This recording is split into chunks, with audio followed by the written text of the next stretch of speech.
Bonjour et bienvenue dans cette nouvelle interview de Oui Musique où j'ai le plaisir aujourd'hui d'accueillir Éric Francerie. Bonjour Éric. Bonjour. Je suis très heureux de pouvoir vous interviewer. Donc plutôt que vous présenter, je vais vous proposer de vous présenter vous-même en quelques mots. Entendu. Eh bien, donc je suis avant tout passionné de musique, musicien, guitariste. Je suis devenu professionnel de cet instrument après avoir longtemps hésité entre le basson et la guitare. Et puis j'ai continué dans la voie de la guitare parce que c'est un instrument qui se suffit à lui-même et en cela ça m'intéressait beaucoup. Le basson était très intéressant aussi parce que ça m'a permis de faire de l'orchestre et j'adorais la sonorité du basson. Et j'ai continué mes études dans ce sens. Je suis allé au Conservatoire de Paris, j'ai travaillé avec un grand maître qui s'appelait Alexandre Lagoya. Mon premier professeur, c'était mon père, Marc Francerie. En fait, j'ai eu deux professeurs de guitare. Et j'ai eu d'autres professeurs de musique très très importants, notamment au Conservatoire de Toulouse, le chef de chœur du Capitole qui s'appelait Guillaume et qui était directeur de la classe d'orchestre au Conservatoire. J'ai eu beaucoup de professeurs théoriques qui m'ont beaucoup apporté au Conservatoire de Lyon. Il y avait M. Godet qui s'occupait de l'analyse musicale et ensuite François Marconi au CNSM à Paris.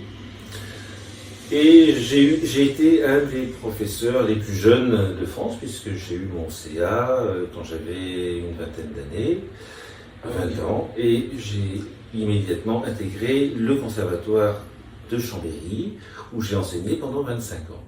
Parallèlement à ma carrière pédagogique, eh bien, j'ai tout d'abord passé quelques concours internationaux.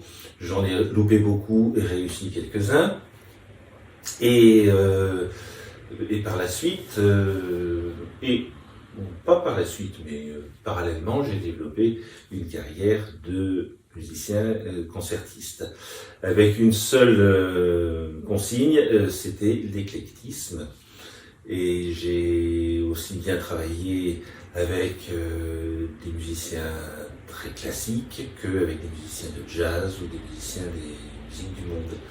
Et tout ça m'a donné une vision qui m'a plu. Je ne sais pas si elle était exhaustive, mais en tout cas, ça m'a fait plaisir de partager la musique avec un public et avec tous ces musiciens venus d'horizons très divers. Et je vais te questionner sur toi, comment tu fonctionnes, sur quels conseils tu pourrais donner à quelqu'un qui a des difficultés, parce que, eh bien, comme moi, je pense qu'il y a pas mal d'entre vous qui aimeraient bien travailler plus efficacement, qui aimeraient bien trouver des astuces, qui aimeraient bien comprendre mieux comment travailler. Et mon intuition me dit qu'il y aurait peut-être 2-3 petites choses à nous partager à ce sujet-là. Donc, dis-moi, imaginons que tu commences à travailler une nouvelle œuvre. Oui. Comment tu t'y prends? Qu'est-ce que tu fais en premier? Qu'est-ce que tu fais en second? Qu'est-ce que tu fais en troisième? Alors, on va y venir. Déjà, je vais citer deux exemples qui me semblent très très importants dans mon parcours d'enseignant, oui. Concernant deux élèves que j'ai eus, que je ne nommerai pas bien sûr, mais il y en a un qui est arrivé quand j'étais tout jeune prof, et c'était un garçon qui ne tenait pas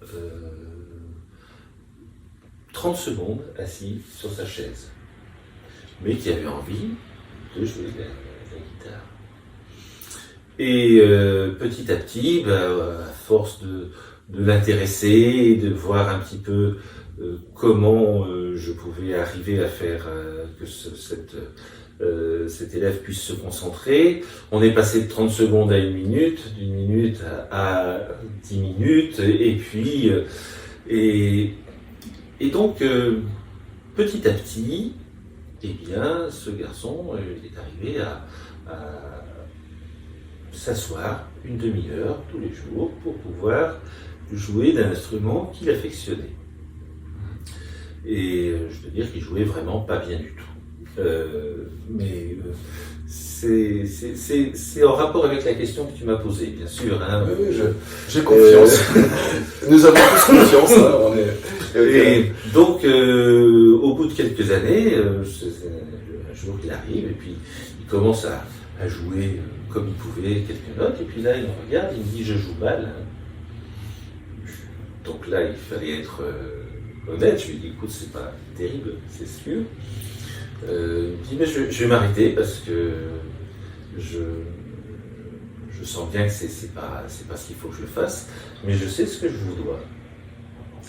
Ça, c'est le premier exemple, et ça va résonner avec ta question, évidemment. Le deuxième exemple, c'est un étudiant qui était professionnel et qui voulait passer de grands concours internationaux, rentrer dans des écoles prestigieuses, et c'était pas génial. Et j'essayais de lui expliquer des choses, mais c'est lui qui m'a expliqué quelque chose, et j'ai pu réfléchir après. Il m'a dit mais ouais, c'est pas bien ce que je fais et pourtant je travaille.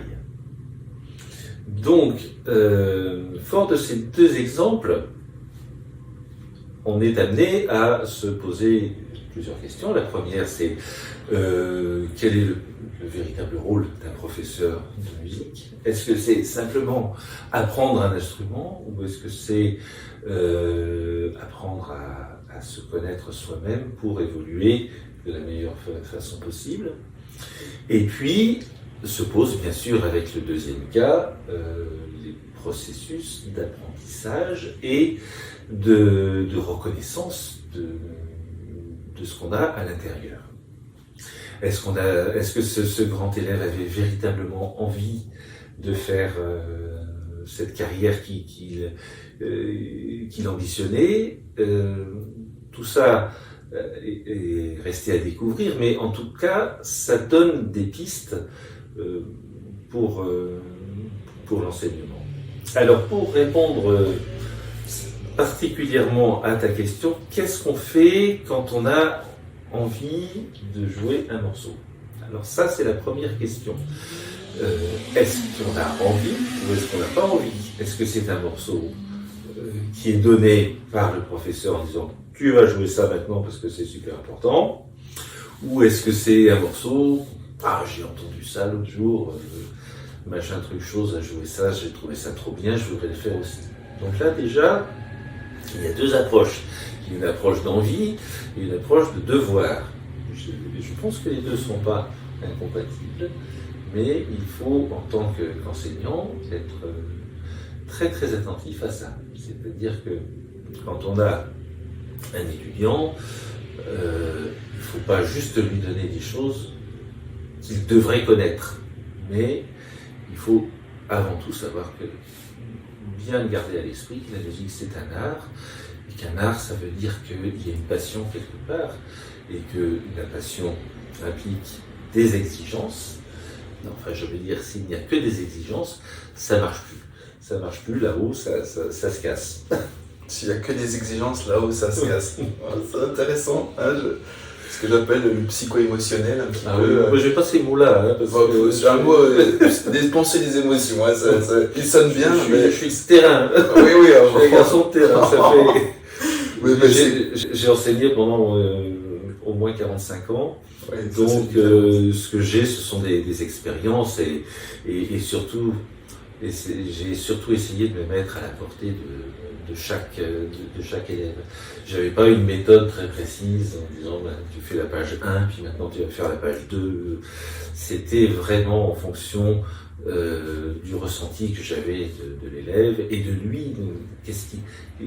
En fait, j'ai surtout cherché à montrer à chaque élève son petit royaume intérieur musical. Qu'est-ce qu'il avait envie de faire lui vraiment? Est-ce qu'il avait envie de passer du bon temps avec ses copains à jouer 3 accords? Est-ce qu'il avait envie de jouer des pièces horriblement difficiles mais dans lesquelles il mettrait de l'émotion? Tout ça, c'est à montrer. Si on ne définit pas ça avec l'élève, c'est un petit peu compliqué. Donc, qu'est-ce qu'on fait quand on a une partition? Un morceau Un morceau. qu'on a envie de jouer. Un morceau qu'on a envie de jouer. On va partir moins d'exigence pour pas casser là-haut. Déjà, dans un premier temps, puisqu'on a quand même des gros moyens de diffusion maintenant, c'est d'arriver à l'écouter, mais pas forcément avec une seule version. L'écouter avec joué par un tel, par un autre, par Tartampion. Si quelqu'un s'en est emparé dans un autre style de musique, pourquoi pas aller voir aussi qu'est-ce qui a été fait. Et puis, après, il faut arriver à trouver...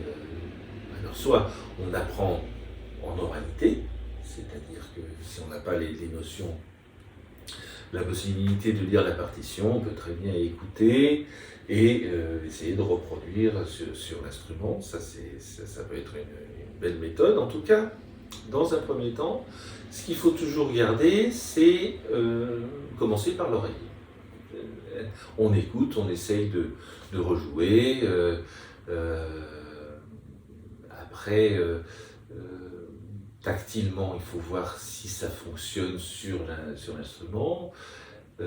Et si on a des notions de conservatoire et solfégique et qu'on arrive à lire une partition, après tout, ça peut être aussi une solution intéressante. Ok. Donc d'abord, écouter plusieurs sources. Écouter et imaginer comment... Après, il y a toute une... Il y a toute une éducation qu'on a ou qu'on n'a pas, ou qu'on est en train d'acquérir. Si on connaît le style dans lequel est cette musique, on va pouvoir être critique par rapport aux interprétations qu'on a entendues. Lui, il est trop romantique, lui, il ne joue pas en mesure, lui, il est... Voilà, ce qu'il faudrait, c'est, bien sûr, il y a toujours un début d'imitation, mais après, il faut une appropriation. Et ça, c'est ce qu'il y a de plus compliqué. C'est-à-dire que c'est pas parce que Tartampion joue comme ça que vous êtes obligé de jouer comme ça aussi. Et ça vient avec l'éducation et avec la connaissance musicale.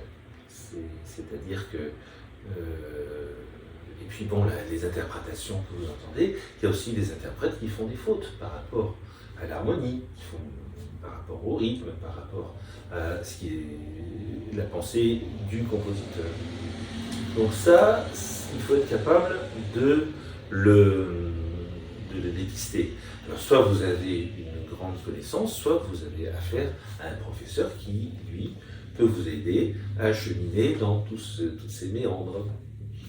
Et donc quand, par exemple, un musicien amateur avec un niveau intermédiaire, donc a écouté plusieurs versions d'un morceau, mais n'a pas du tout encore commencé à poser les doigts sur la guitare, sur le piano, sur qu'est-ce qu'il devrait faire en second, après avoir, ok, j'aime bien cette version, celle-ci aussi, peut-être que j'aimerais bien faire un mélange des deux. Donc il sait, ce musicien s'est déjà constitué une idée, c'est représenter en gros la direction quelque part, c'est ça que tu nous suggères, se représenter où je veux aller. Voilà. Hein, parce qu'avant d'y aller, il faut que je sache où je veux aller. Et donc c'est un petit peu ça, en se créant une représentation, mais riche et le plus possible un peu éduquée,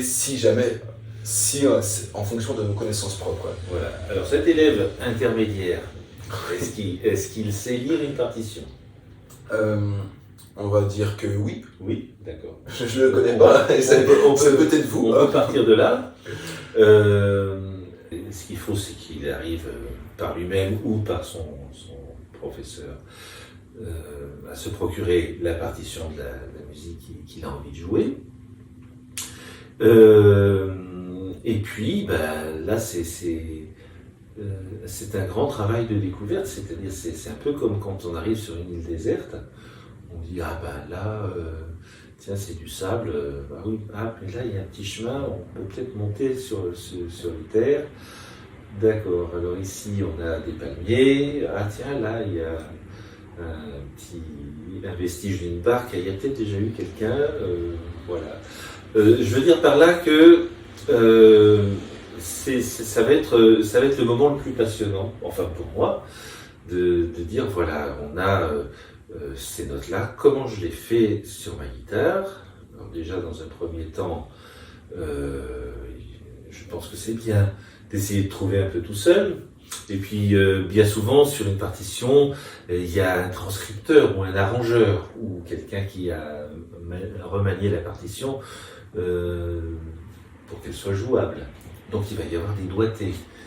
Alors, la grosse question, ça va être, est-ce qu'on suit aveuglément les doigtés ou moins au risque de se tordre les doigts parce qu'il y aura des doigtés qui ne sont pas compatibles avec les possibilités physiques du transcripteur. On n'a pas tous les mêmes mains. On n'a pas les mêmes mains. On n'a pas tous les mêmes mains. Le transcripteur a peut-être aussi une vision musicale qui ne sera pas tout à fait la nôtre. Donc, là, il va falloir prendre connaissance de l'endroit où on est. Et il faut faire connaissance avec les moyens qu'on a et avec ce que l'on sait. Et puis, petit à petit, les choses vont se mettre en forme. Et puis, puisqu'on parlait des doigtés, vous allez faire une phrase musicale qui va être dont vous ne serez pas satisfait, donc vous allez peut-être changer aussi la manière de le faire. C'est comme si vous allez d'un point A à un point B, vous prenez tout droit, c'est pas mal, mais il y a un petit chemin sur la gauche où c'est intéressant parce qu'il y a des jolies fleurs, et puis il y a des oiseaux à cet endroit-là, alors sur tout droit il n'y a rien. Donc vous allez essayer 2-3 fois de prendre ce petit chemin de traverse jusqu'à ce qu'il devienne le chemin habituel parce qu'il vous plaira mieux. Alors si je reformule un petit peu pour être sûr que moi j'ai compris, oui. On va dire que je suis ce musicien intermédiaire, hein. ce qui n'est pas faux en guitare classique du tout. Donc je me suis constitué une idée de où je vais, j'ai écouté plusieurs versions, je me dis ok, j'aime bien cette façon, j'aime bien cette façon-là. Après donc travail de découverte, dans le meilleur des cas je prends la partition et je commence un peu à repérer le paysage finalement. Je me crée une représentation, ici ça commence tranquillement, là ici il y a un coup de passion. Tiens, ici c'est... Donc je commence à appréhender, à me créer une représentation encore plus profonde finalement, en visualisant mieux le chemin que je veux parcourir. Et puis là, eh bien, je regarde un peu l'aide qu'on m'a fournie avec les doigtés de l'arrangeur. Mais bien sûr, je vais un peu les adapter puisque j'ai pas les mêmes mains ou en piano, je peux pas faire le grand écart pareil avec le pouce et l'auriculaire. Et donc là, je commence à tâtonner, à me dire comment je peux cuisiner avec mes doigts pour respecter la partition et puis que ça abouisse à un résultat sonore. Alors, j'essaie de simplifier pour voir si j'ai compris moi. Alors tu as bien compris, sauf que ta question qui était très directe, quand on a une partition, qu'est-ce qu'on fait quand on a un morceau qui plaît? Alors tout ça c'est très bien, effectivement c'est ce genre de technique qu'il faut appliquer, mais la première chose, avant tout, il faut que ça résonne en toi, cette affaire. Donc, à mon avis, ce qu'il faut faire au début, par rapport à la musique que tu as envie de jouer, c'est il faut la chanter. Sous ta douche, on sera à la cuisine. Et après, la partition est à la fois intéressante, mais ça peut aussi être un frein si on la prend dans le mauvais sens. C'est comme un livre. Si tu le mets à l'envers, tu ne vas pas comprendre grand-chose. Si tu le mets à l'endroit, tu vas avoir des phrases. Et là, pour la musique, c'est exactement pareil. Il faut trouver des phrases. Parce que à part pour certaines musiques bien spécifiques, dont on pourra parler à un autre propos, c'est ce qui t'intéresse majoritairement, c'est une belle phrase musicale ou un chant qui t'a touché, ou peut-être le système rythmique, et c'est là qu'il faut, par rapport à une partition, soit extrêmement bien connaître le fonctionnement d'une partition, soit vraiment perfectionner dans ce que j'appelle l'analyse. Enfin, ce qu'on appelle, il n'y a pas que moi qui appelle ça l'analyse. C'est l'analyse musicale. Dire, bon, bah, cette partition, quand je la vois, eh ben, il faut que j'entende quelque chose. Si c'est juste visuel, ça va pas aller très très loin.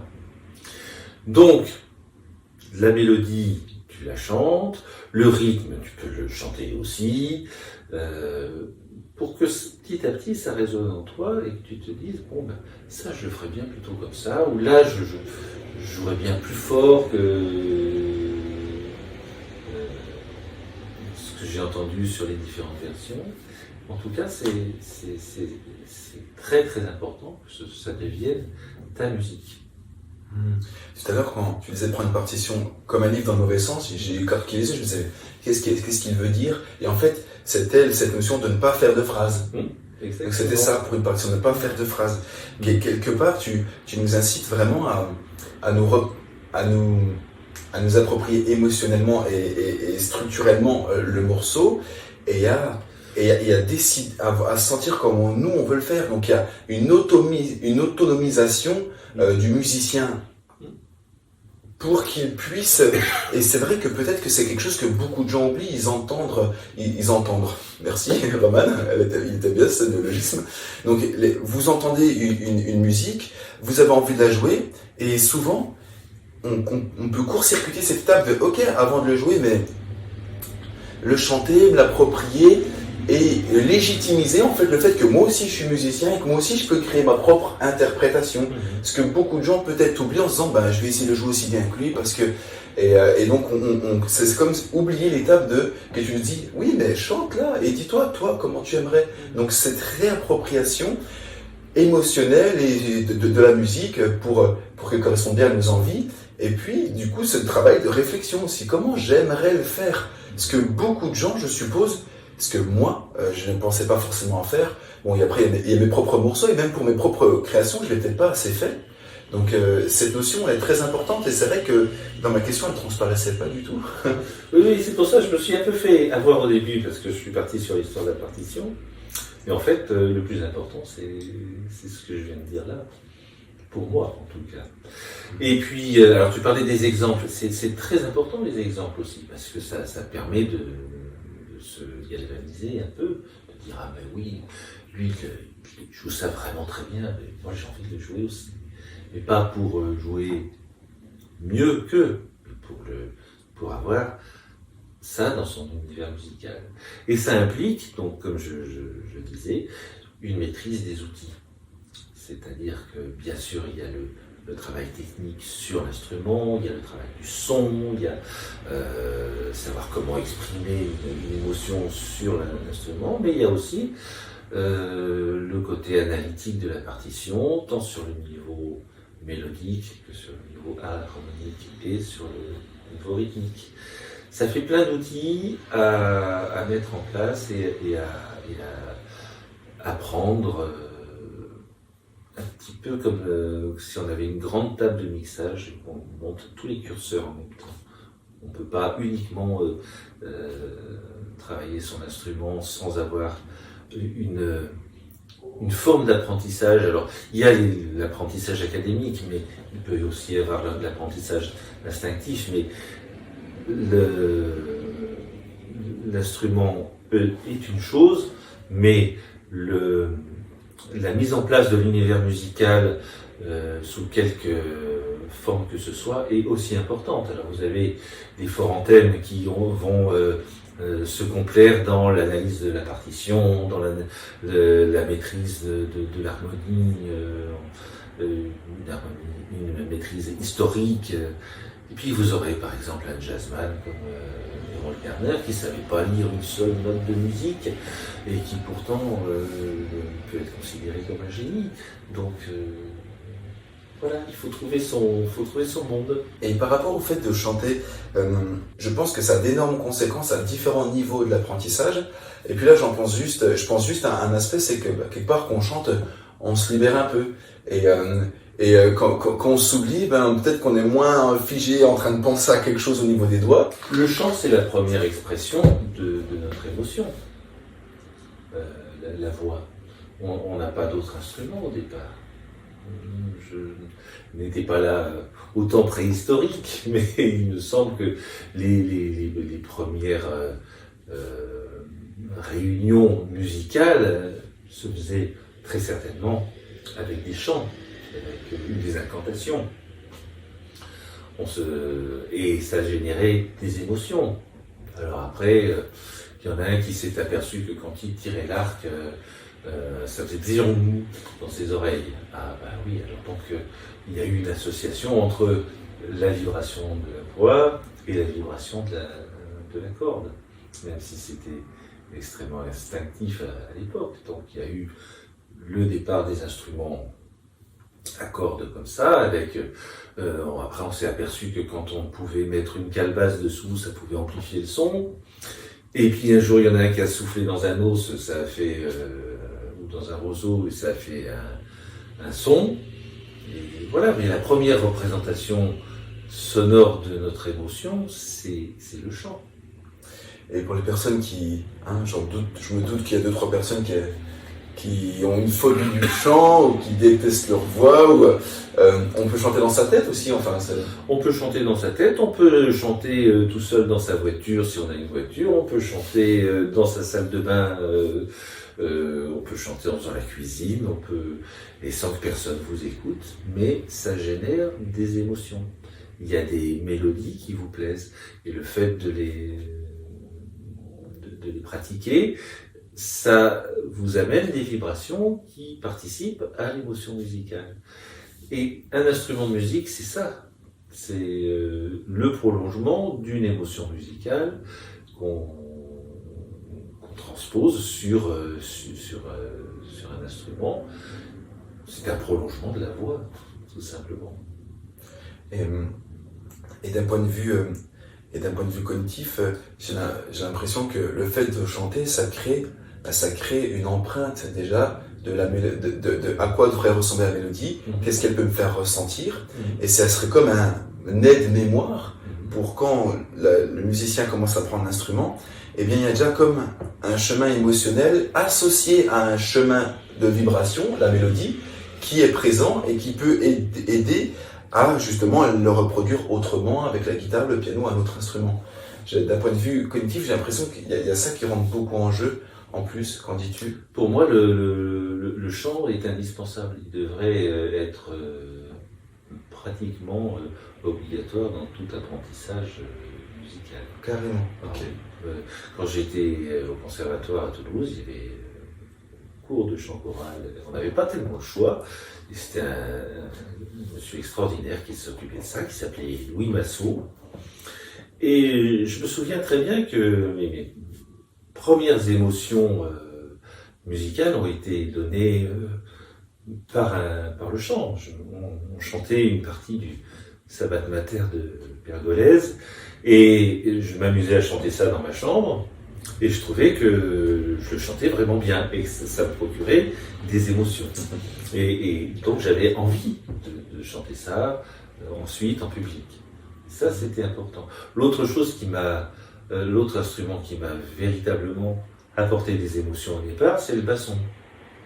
Parce que le fait d'avoir une note qui vibre et que vous puissiez partager avec d'autres musiciens, ça c'est le nec plus ultra. Vous jouez une note et puis votre copain d'à côté en joue une autre.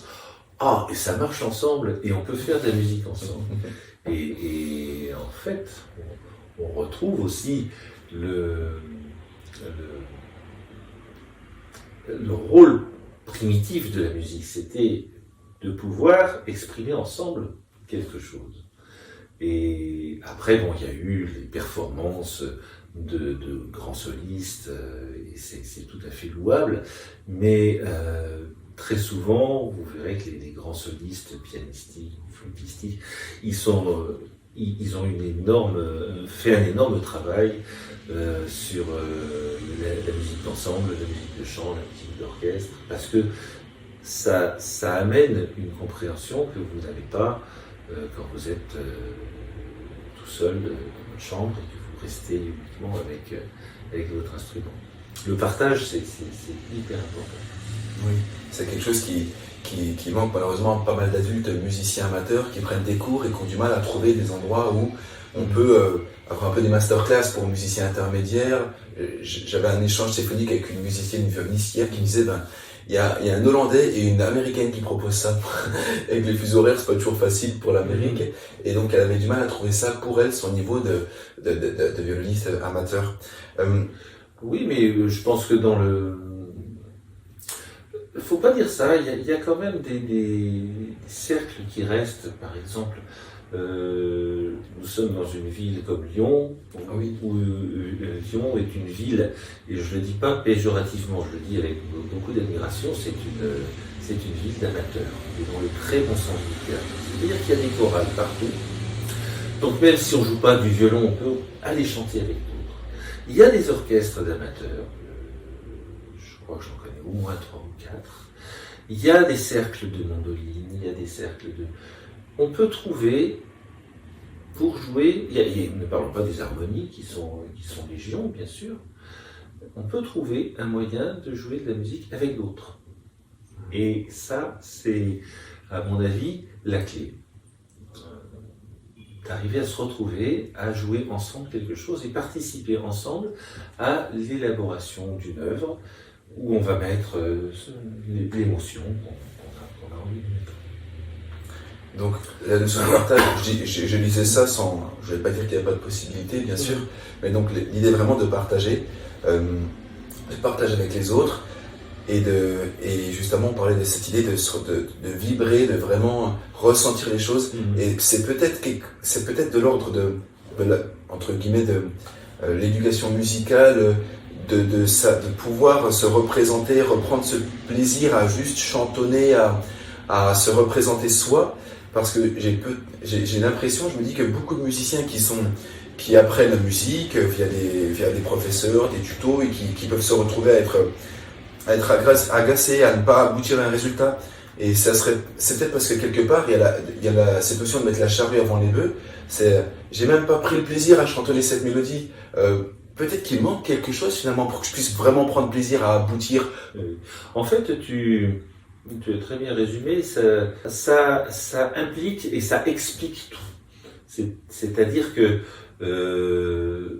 pour ces moments d'émotion partagés ou juste en soliste partagé avec le public, on accepte de travailler énormément pour connaître. Si on dit d'abord je vais essayer de connaître et puis ensuite, non. Je me souviens, c'est vrai que bien souvent dans les cours, on avait le professeur qui arrivait, qui mettait le pupitre, la partition.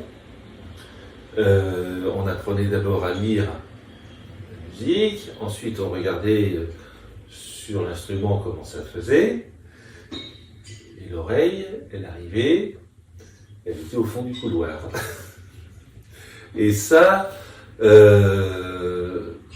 vois, un enfant qui commence à apprendre à parler, on ne met pas tout de suite le bécherel dans les pattes. Amuse-toi bien. Prends du plaisir à communiquer. D'abord, tu vois, ça c'est un A. Non. D'abord, il apprend à dire papa, maman, gâteau, etc. Donc, pourquoi pour la musique ce ne serait pas pareil? Est-ce qu'un enfant qui arrive à 7 ans au conservatoire, qui est au CP, il apprend à lire, il apprend à compter, il faut qu'il apprenne à lire la musique? Oui, mais peut-être pas dans cet ordre. C'est-à-dire d'abord apprendre à écouter, à apprécier ou pas le son d'un instrument. C'est pour ça que le choix d'un instrument est extrêmement important. Il faut que ce soit ressenti par celui qui pratique. Il ne faut pas que ce soit un instrument imposé par des parents ou par un oncle ou par quelque chose que ce soit, en disant bah oui, tu vois, ça c'est un bel instrument. Si l'enfant n'a pas d'affinité avec cet instrument, c'est même pas la peine. Bien sûr. Compte tenu des efforts à consentir, c'est foutu d'avance. Il y a quelque chose qui m'a marqué il y a 2-3 minutes.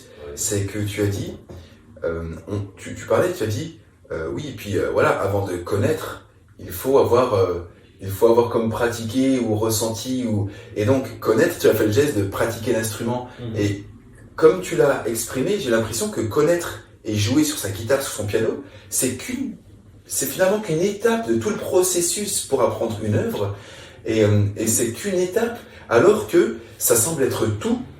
Surtout quand on est dans l'ère de YouTube et qu'on regarde des vidéos, les petits chinois ils jouent trop bien, et etc. pour caricaturer, et qu'en fait, connaître techniquement, dans la façon dont tu l'as exprimé, c'était juste une étape. D'abord, il y a toute cette imprégnation de cette musique en soi-même, de ce morceau en question qu'on souhaite travailler, pour le cas de la question initiale.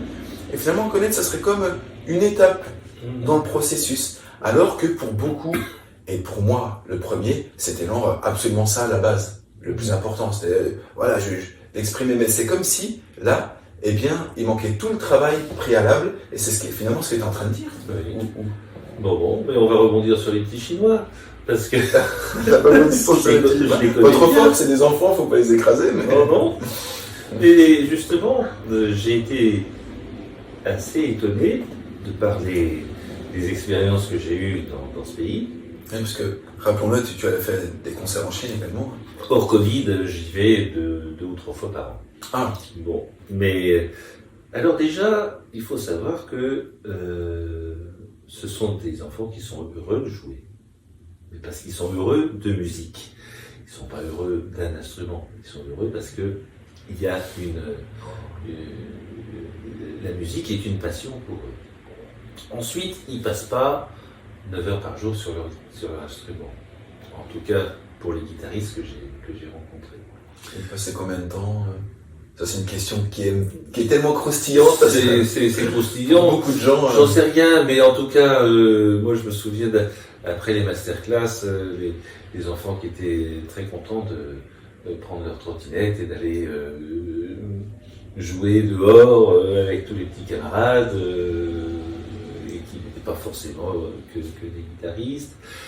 Je pense que pour la majorité, il y a toujours des exceptions, mais la majorité, ce sont des enfants qui sont heureux de jouer de la musique, qui sont heureux dans leur vie, qui passent du temps, évidemment, comme un enfant peut passer du temps à apprendre des mathématiques, à apprendre d'autres choses. Mais j'ai pas eu l'impression, pour avoir été aussi dans les familles, puisque j'ai eu ce privilège, c'était pas... je joue de la guitare du matin au soir et du soir au matin. C'était une partie de l'éducation, c'est vrai. Mais alors, après, il faut se poser la question de savoir comment on éduque, est-ce que le système scolaire français est vraiment adapté à une éducation véritable? Ça aussi, c'est possible. C'était une grande question. Voilà, ce sont des grandes questions. Donc je constate simplement que ce ne sont pas des enfants qui sont obligés.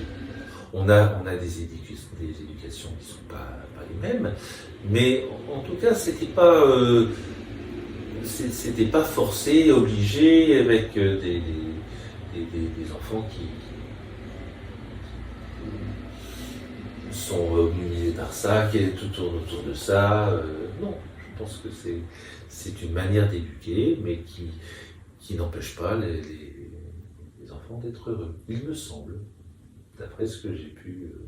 Excellent. Non, c'est important de le rappeler parce que vu qu'on n'a pas tous la chance d'aller fréquemment en Chine, eh bien on n'a pas tous la chance de voir une réalité, celle de l'apprentissage de la musique chez les enfants qui après arrivent sur YouTube et démoralisent beaucoup d'adultes qui disent mais jamais je jouerai aussi bien. Maintenant qu'on a fait un petit peu un tour périphérique de plein de choses qui sont essentielles et que tu as bien remis au centre de l'attention, cette notion de chanter, de se réimprégner, de prendre du plaisir, de se représenter, de savoir où on veut aller en écoutant différentes versions. Eh bien tout ça suscite l'envie. L'envie de parfaire. Donc, nous sommes perfectibles. On n'atteint pas la perfection, ni les uns ni les autres, tous autant qu'on est. On a des moyens intellectuels et physiques qui nous permettent d'aller chacun sur un degré de l'échelle qui va de A à l'infini. Et on se positionne à partir du moment où on est content de faire ce qu'on fait. Et puis s'il y en a un qui fait quelque chose 10 fois mieux que toi, eh ben, c'est drôlement bien aussi. C'est drôlement sage comme façon d'appréhender la vie. Je sais très bien, en ce qui me concerne, qu'il y a des domaines où je me sens comme un poisson dans l'eau, puis il y en a d'autres, sur le plan musical, où vraiment j'irai pas parce que c'est pas que ça m'intéresse pas, mais il y a des choses que je suis pas capable de jouer, soit par désintéressement, soit par manque de connaissances, soit par manque de capacité. Il y a toujours 2-3 choses comme ça qui. Ah ouais. On fait pas le mais c'est pas pour ça que ce que je fais n'est pas bien. Je suis intéressant et intéressé par un domaine. Et puis je suis peut-être pas forcément le meilleur dans ces domaines, mais ça me fait plaisir d'y être. Finalement, là, ce que tu pointes du doigt indirectement, j'ai l'impression, enfin, sous le discours, c'est la capacité à être satisfait, à s'auto-satisfaire, donc à savoir, ok, qu'est-ce que je peux faire, quel morceau je peux jouer, et pour prendre du plaisir, et quand est-ce que je vais arriver à prendre du plaisir, ou qu'est-ce que je fais pour prendre du plaisir. C'est-à-dire qu'on se satisfait, mais l'exigence est toujours là, la curiosité est toujours là, et le désir de progresser est toujours là aussi. Ça, c'est quelque chose qui, cette philosophie-là te permet toujours d'aller vers le haut. Enfin, ce que tu considères être aller. Exigence, curiosité, voilà. Et envie de progresser. Et envie de progresser. Ça, c'est bien sûr, c'est obligatoire. Alors après, tu parlais de cette partition qui est finalement tout à fait anecdotique, jusqu'au moment où tu vas véritablement vouloir maîtriser l'outil. Alors effectivement, là, il y a des techniques. Les techniques sont, c'est comme en art martial, j'imagine que tu as envie de faire ça, mais il y a des techniques. Si tu mets ton bras comme ça, non, ça va pas, il faut plutôt le mettre comme ça. J'en sais rien, j'ai jamais fait d'arts martiaux, mais voilà. Et pour lire une partition, il y a des techniques aussi. La seule chose, c'est qu'il faut que ces techniques soient toujours reliées à l'oreille. C'est-à-dire que si tu vois une note et que ça te dit rien de plus que ça, au niveau sonore, c'est par là qu'il faut commencer. On ne peut pas dire je suis nul en partition. Non, je vois un Do, est-ce que j'arrive à entendre Do quand je lis Do? Voilà, ça, oui, ça c'est intéressant. Je vois un accord. Est-ce que c'est un accord parfait? Est-ce que c'est un accord diminué? Ou que sais-je? Est-ce que je l'entends? Est-ce que j'entends la couleur de l'accord? Oui, ça c'est la véritable technique de la partition. Et à partir de là, les choses vont quand même beaucoup plus vite. Et ça commence à devenir simple. Et pour les personnes qui ne lisent pas la musique, et si on enlève la partition mais qui veulent maîtriser un morceau, qu'est-ce qui est foncièrement différent, tu penses? Simplement le processus d'apprentissage. Le chemin n'est pas le même. On parlait des Rolf Garner tout à l'heure. Je lui mettais une partition de anglais, le pauvre, c'était comme si on mettait du chinois, ça faisait à peu près pareil. Par contre, quand il écoute un accord, il peut très bien varier cet accord, mettre des tas de choses très très belles autour.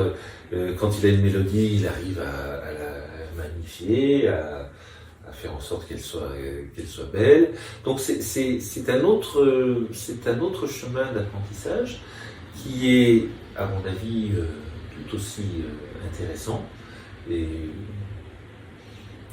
et qui doit bien servir parce que, en fait, lire une partition, c'est pas forcément donné à tout le monde.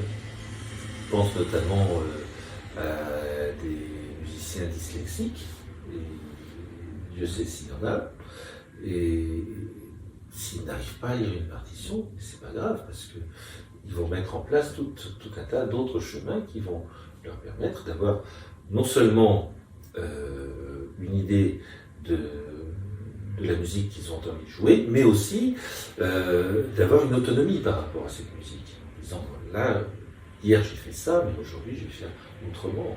et retravailler autrement. Et pour poursuivre sur cette réflexion sur l'apprentissage, imaginons que tu aies un élève face à toi qui ait des difficultés à maîtriser certains passages techniques et des petits passages. Il arrive à entendre ce que ça donne, il a assez représenté, il a pu voir des vidéos, écouter des CD, enfin écouter des MP3 ou autres, ou des vinyles dans le meilleur des cas. Et donc, mais il arrive pas à choper le petit geste. Il n'arrive pas à faire, parce que, eh bien, peut-être que, bon, des fois c'est la gymnastique dans le sens où c'est les adducteurs, les tendons qui sont pas encore prêts, ou le muscle, les fascias. J'ai l'impression que les fascias jouent tellement beaucoup en musique. Mais faudra en parler dans une autre ça fois. Ça va nous ailleurs, ça. Mais oui, mais j'ai l'impression que c'est eux qui mémorisent les alors, mais quand un passage résiste à quelqu'un, par exemple, comment t'aider cet élève qui bloque et qui n'arrive pas à un moment, il y a un clac, faut aller là, puis rapidement là, et être tout doux ici pour la guitare. C'est là que c'est très intéressant d'avoir un professeur. Parce que le professeur, il est passé par là et il a des solutions. Et il peut travailler en oralité avec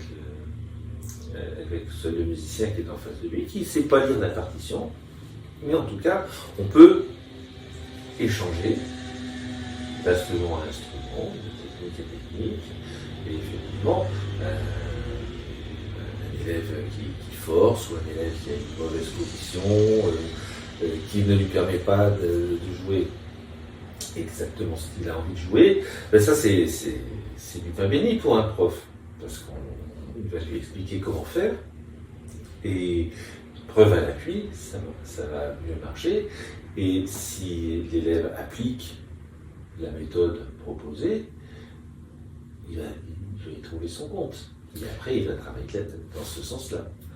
Mais la méthode, alors qu'est-ce qu'il y a dedans, par exemple, pour un petit geste technique? Ça va dépendre forcément du geste, ou comment, par exemple, dans ta carrière de professeur, par exemple, qu'est-ce que tu as remarqué qui a le plus débloqué les élèves quand ils avaient une difficulté à un geste technique? Ou est-ce que ça dépend vraiment de chaque geste? Alors, le problème de pour intégrer et mémoriser et maîtriser dans différents contextes, dans l'idéal. Dans l'idéal. Mais il n'y a pas de recette, en fait. Quand on dit méthode, souvent ça prête à confusion. La méthode n'existe pas. Moi, j'avais un copain qui disait, moi j'ai une méthode en 2 volumes, un volume pour les élèves doués et un volume pour les élèves pas doués. Un volume pour les élèves doués, il n'y a que des pages blanches, et pour les élèves doués, il n'y a que des pages blanches aussi. Ah ouais, donc il y a des pages blanches pour tout le monde, d'accord. Donc ce que je veux dire, par contre, la méthodologie, oui, est vraiment importante. Et là, je pense pouvoir dire qu'en ce qui me concerne, la méthode, elle se développe en fonction du musicien que j'ai en face de moi. C'est-à-dire que, bien sûr, il y a des grands principes de décontraction, de préhension, mais qui sont propres à chaque instrument. Pour parler de la guitare, c'est vrai que si on crispe la main gauche, on n'arrive à rien. Donc il y a des techniques pour décontracter la main gauche, il y a des techniques pour améliorer le son.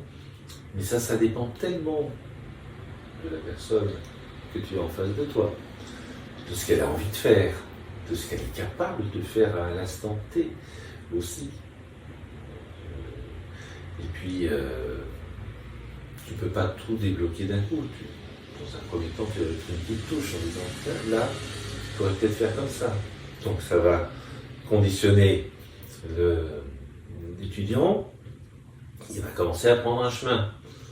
Donc, puis le chemin, à un moment, il y aura plein de broussailles, il ne pourra plus avancer. On dit, bah, si tu veux avancer, maintenant, tu vois, tu as compris que c'était utile, donc tu peux faire comme ça aussi. Il n'y a pas de recette miracle, il n'y a pas les 50 trucs du professeur truc muche pour beaucoup mieux jouer la guitare. Il y a vraiment la connaissance du professeur et l'empathie qu'il peut avoir avec l'élève et l'intuition qui peut aider l'élève à progresser en fonction de ce que l'élève veut réaliser et est capable de réaliser à ce moment-là. Tu vois, quand on a pris les cours, il est était absolument impossible que je te parle d'une dimension que tu n'imaginais absolument pas. Bien sûr, oui. Voilà, donc j'ai fait avec ce que tu connaissais. Et ben, c'est comme on est dans cette pièce, ça fait 3 ans que tu vis dans cette pièce, tu n'as rien connu d'autre. Tout va bien, puis je t'ai dit, tu vois là, il y a une porte, tu peux essayer d'ouvrir. Donc, tu vas commencer par essayer d'ouvrir la porte, puis à un moment tu vas l'ouvrir, tu vas découvrir la pièce qui est de l'autre côté. Ah mais autre chose, ben oui. Et là tu vas avoir envie de savoir ce qu'il y a dans l'autre pièce. Et si je te dis, là, imaginons que tu n'as pas quitté cette pièce, je te dis, bah, tu sais, dehors, il y a la rue, il y a des gens, il y a des voitures. Je me dis, mais qu'est-ce qu'il me raconte? Oui, ça fait pas partie de mon référentiel, Voilà. et de mes ressources d'expérience Exactement. que j'ai intégrées. C'est bien. Faut rappeler que moi, je fais je fais du hip-hop, je chante, je rappe en jouant de la guitare, et je faisais un peu des arpèges et ce genre de choses, mais je n'avais jamais pris de cours, et je voulais rentrer en guitare classique à l'ENM, et donc j'ai eu la chance de prendre quelques cours avec Eric pour pouvoir commencer à découvrir l'univers immense de la guitare classique à la guitare, et donc il m'a ouvert une porte, une pièce, et donc j'ai commencé comme ça. Et grâce à ça, j'ai pu passer l'audition et rentrer, et donc je continue à découvrir de nouvelles choses. Et si je t'avais parlé tout de suite d'une fugue de Bach à 3 voix, j'aurais pas compris. Bah non, voilà. Mais donc, parce que ça intéresse beaucoup le fait de comment débloquer ou comment intégrer. Moi, je m'intéresse beaucoup à comment, pour un nombre de répétitions X ou Y, on peut avoir un meilleur encodage en termes neuronaux. Donc, ça, c'est une question peut-être moderne Non, mais c'est bien. de vouloir gagner de temps, parce qu'il y a des études là-dessus qui montrent que, tiens, les personnes qui répètent le moins de gestes faux, après, une semaine après, quand elles passent devant le jury, qui est composé aussi de scientifiques et de musiciens, eh bien, elles ont un meilleur taux de répétition et de réussite que les personnes qui ont eu le même temps de travail, mais qui ont répété un pourcentage plus élevé de gestes faux. Donc, il y a des choses aujourd'hui comme ça. Alors, moi, c'est peut-être pétillant en tant que passionné de tout ce qui est apprentissage, sciences cognitives et tout ça. Et qu'est-ce que toi, tu as remarqué là-dessus chez tes élèves? Qu'est-ce qui a permis de se faire passer les caps plus fréquemment ou de rendre les élèves plus capables d'intégrer un peu plus rapidement ou pas? Qu'est-ce qui te vient comme souvenir quand je te pose cette question, par exemple? Déjà, dans un premier temps, j'ai jamais, avec mes élèves, été un adepte de la performance, mais plutôt de la compréhension. C'est-à-dire que le fait d'avancer vite, oui, ça peut être très intéressant, mais tu sais, il y a une phrase qui dit on ne peut pas aller plus vite que la musique. Et c'est tellement vrai. C'est-à-dire que tu as beau expliquer à un élève que ce serait mieux si comme ceci, c'est comme cela, s'il n'a pas ressenti la chose, ça ne va pas. Moi, je me souviens quand j'étais en 3e, je ne comprenais pas les fonctions, mais pas du tout. Puis un jour, j'ai eu un déclic, c'est un bon sang, c'est ça, c'est drôlement simple, et je n'avais pas compris. Et à partir de là, le résultat est monté de manière exponentielle. Donc j'ai toujours essayé de prendre mon temps pour savoir où est-ce que l'élève avait, entre guillemets, sauté une page de la méthode dont on parlait tout à l'heure. Qu'est-ce qui faisait que, à un moment, il ne comprenait plus. Et des fois, c'est un tout petit truc, mais là aussi, ça dépend tellement de la personne qu'on a en face de soi. Des fois, c'est une position comme ça, des fois, c'est le poids de l'avant-bras, des fois, c'est qu'il n'écoute pas du tout. Donc ça, c'est au professeur de le déceler, et puis, c'est ce que je te disais tout à l'heure, c'est une petite touche, comme moi avec mes fonctions quand j'étais en 3e, bah oui, c'est comme ça. Et à ce moment-là, à la limite, il n'y a plus tellement besoin d'expliquer. C'est simplement corriger le tir parfois pour que ça continue à avancer. Mais j'ai pas non plus de vision précise en disant oui, alors j'ai fait ça et puis ça a tout changé. bon, on peut parler de la main gauche, par exemple, pour la guitare. C'est vrai que 9 fois sur 10, un élève qui arrive est complètement coincé, les doigts recroquevillés, du coup, c'est comme quand on marche en étant crispé, on va quand même faire moins de choses que quand on est un petit peu plus décontracté. Donc faire ressentir la manière de faire jouer la main sans qu'il y ait de tension, c'est un concept. Il faut juste que l'élève arrive à le ressentir. Une fois qu'il l'a ressenti, à la limite, c'est lui qui va poser des questions lui-même et qui va, 9 fois sur 10, trouver des réponses. Et quand un élève, malgré des répétitions régulières, n'arrive pas à faire un petit passage technique, donc là, ta réponse, ça va peut-être qu'il n'écoute pas ce qu'il fait, peut-être qu'il y a un défaut dans la posture, peut-être qu'il a la deuxième phalange de l'auriculaire gauche un peu trop contractée, ou peut-être qu'il n'a pas l'image mentale qui vient et qu'il aurait besoin d'une image mentale, parce qu'il y a toutes ces dimensions qu'on n'a pas encore du tout évoquées. Mais donc, pour toi, c'est multifactoriel. Alors que moi, j'essaie d'aller chercher sur qu'est-ce qui, en termes de biologique, limite de neuronal, permettrait une intégration plus rapide, sans chercher forcément la performance, mais pour fluidifier en fait les différentes étapes du processus, pour pas rester coincé à la pratique. On a fait le travail préalable, ou si on a bien fait le travail préalable, ça se débloquera plus facilement.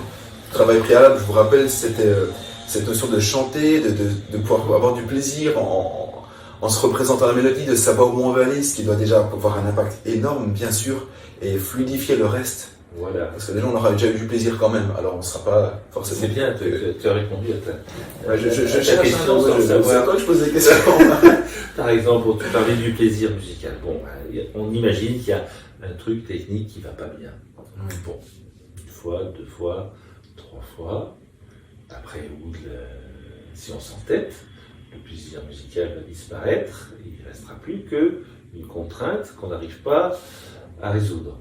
Donc ça sert enfin, moi je le résolvais comme ça, je me suis toujours dit que ça ne servait à rien de s'entêter. Par contre, mes connaissances de musicien me permettent toujours de me dire ce système technique-là, je vais lui faire aborder dans quelque chose d'autre. Et exporter la difficulté pour la réassocier un peu de plaisir grâce à de la nouveauté. C'est comme en art culinaire. Hein, vous aimez bien les darnes de saumon.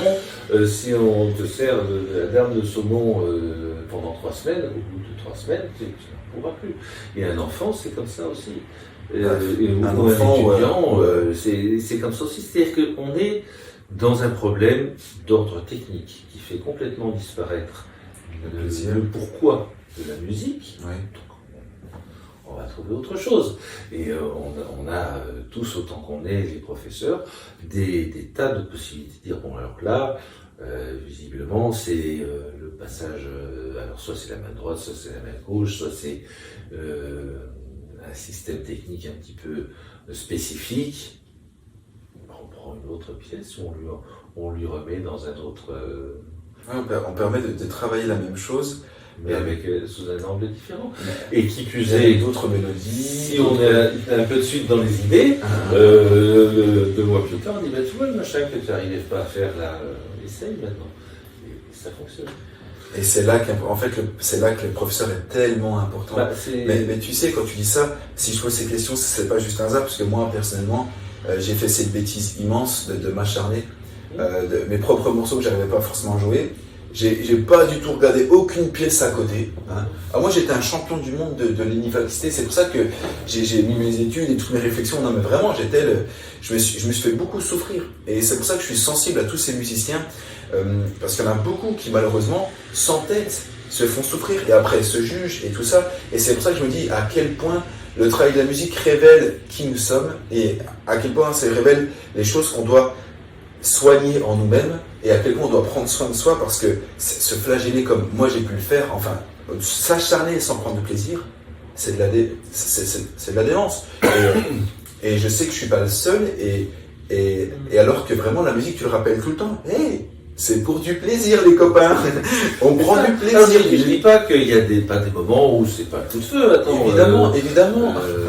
Mais il y a une juste mesure, c'est comme tout. Tu joues avec un orchestre, tu vois que tu n'arrives pas à faire le machin, là, faut prendre le taureau par les cornes. Et comment on le prend le taureau par les cornes? À quoi prendre le taureau? Eh ben, on le prend avec déjà du recul, en disant bon, est-ce qu'il n'y a pas moyen de faire un peu autrement? Est-ce qu'il n'y a pas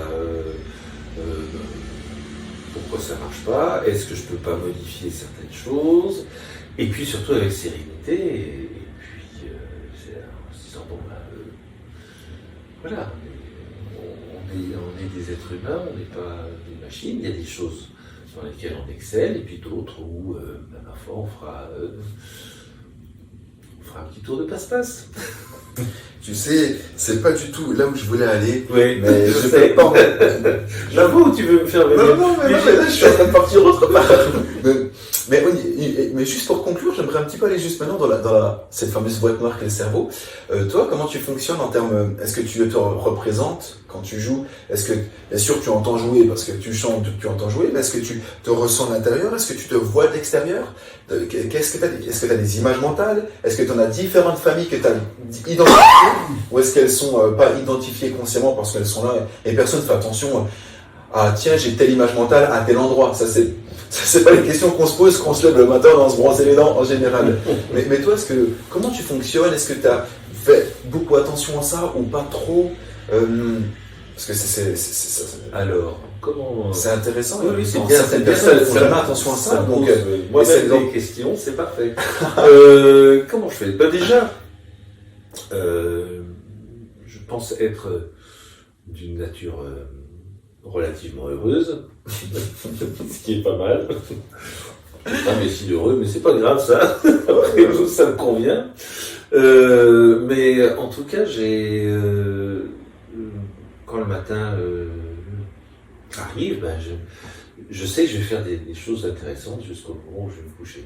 Donc ça c'est la première c'est la première chose. Alors je dis pas qu'il n'y a pas des moments pénibles, on n'a pas forcément désiré, mais qui sont là.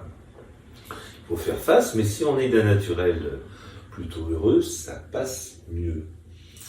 En tout cas, musicalement, je sais que je vais faire des choses intéressantes et que je vais me plonger complètement dans la musique, et que là, le monde va pouvoir s'écrouler autour de moi, je m'en apercevrai absolument pas. Ça, c'est la première chose. Alors après, quand je joue un morceau, alors c'est pas forcément des images mentales, ce sont plutôt des sensations.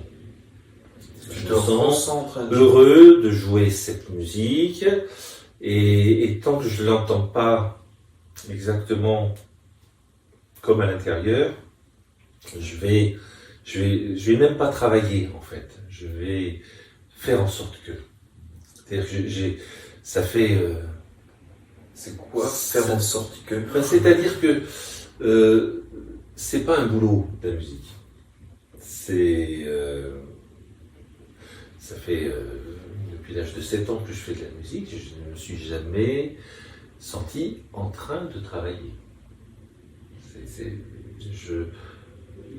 J'essaye d'atteindre un but. Alors soit je l'atteins, je le dépasse, à ce moment-là je suis super content, soit je l'atteins, ça va bien, soit je suis un petit peu en dessous, mais je ne suis pas mécontent d'avoir fait ce que j'ai fait. Et donc 100 fois sur le métier remettre en ouvrage, ça marche bien aussi ça, mais pas, comme tu le disais très justement, pas de manière obtuse. Mais vraiment en disant voilà, ça j'y arrive pas, comment je peux faire pour l'améliorer. Et chaque fois c'est une recherche et c'est une jubilation, parce que quand on arrive à trouver, c'est génial. On est les rois du monde à ce moment-là. Mais le travail, non, c'est pas du travail, c'est l'accomplissement d'une passion qui m'a permis de vivre jusqu'à maintenant, et j'en suis très content.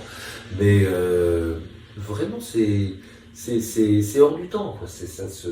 Alors, oui, pas d'image mentale, mais des ressentis. Et Quand tu t'imagines jouer, tu as les ressentis, Hmm. tu ne vois pas forcément de l'intérieur ou de l'extérieur.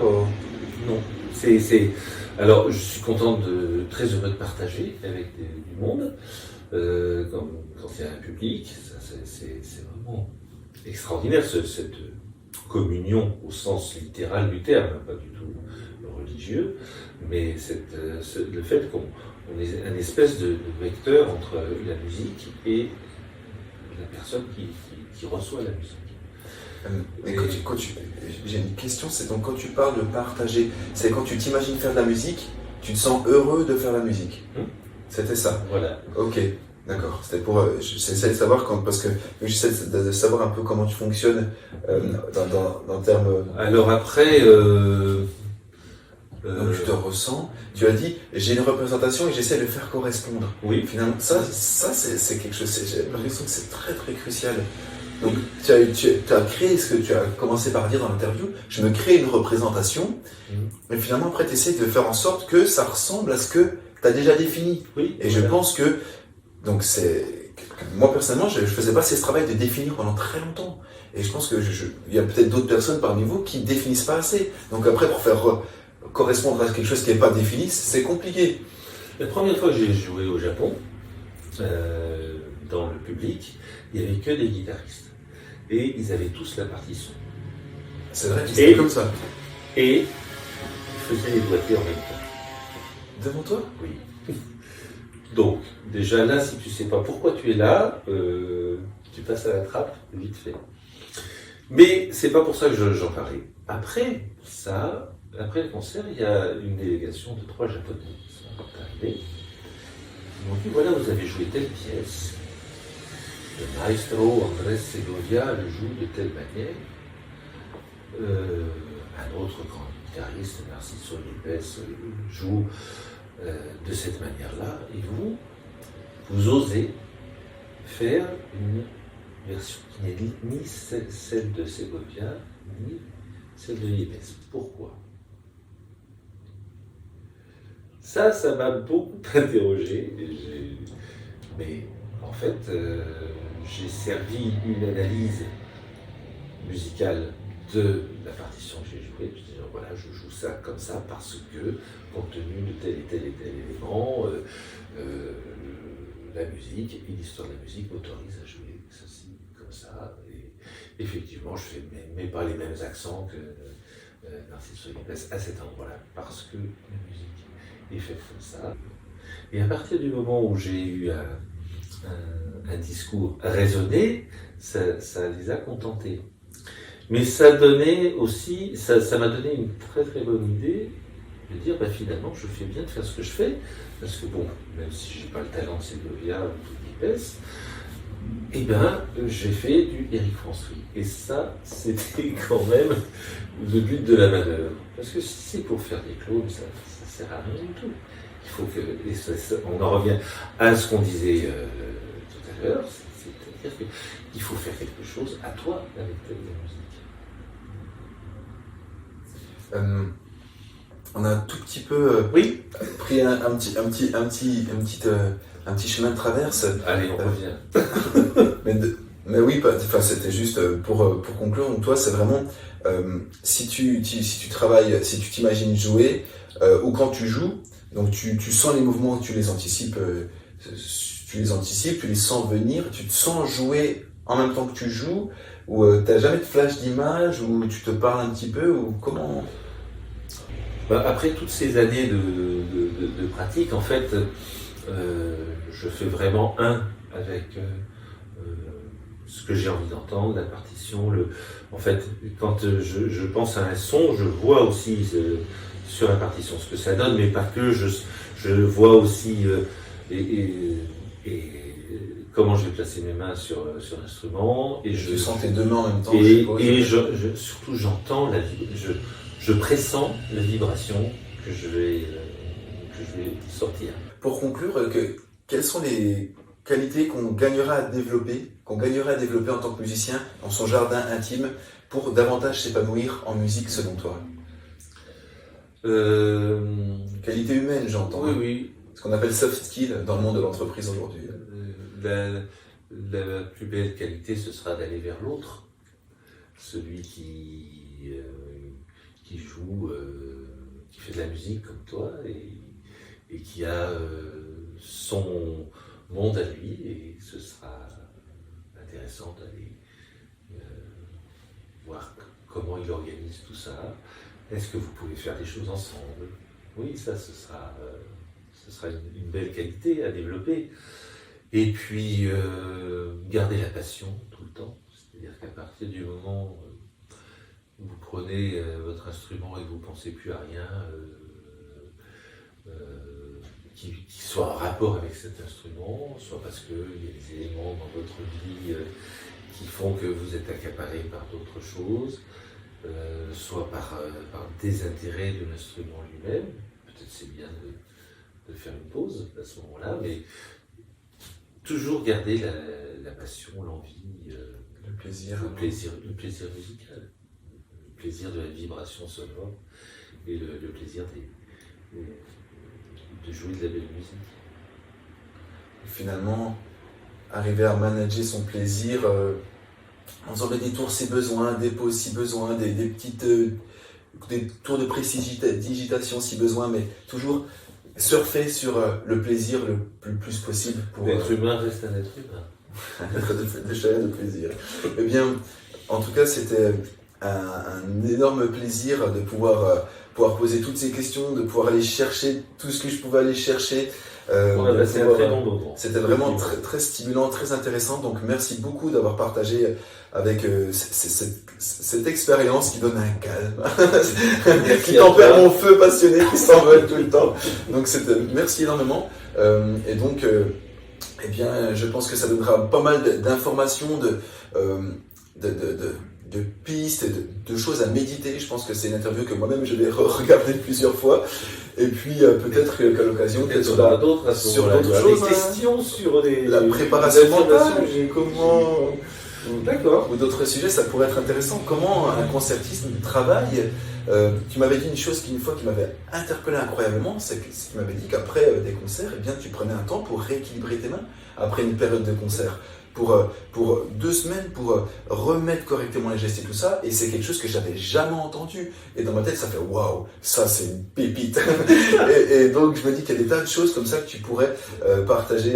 Là, on était dans l'esprit général, mais c'est vrai qu'on peut si jamais entrer dans le vif du sujet. Ça serait avec les considérations générales sont toujours très importantes, parce que c'est là qu'on met en place la suite.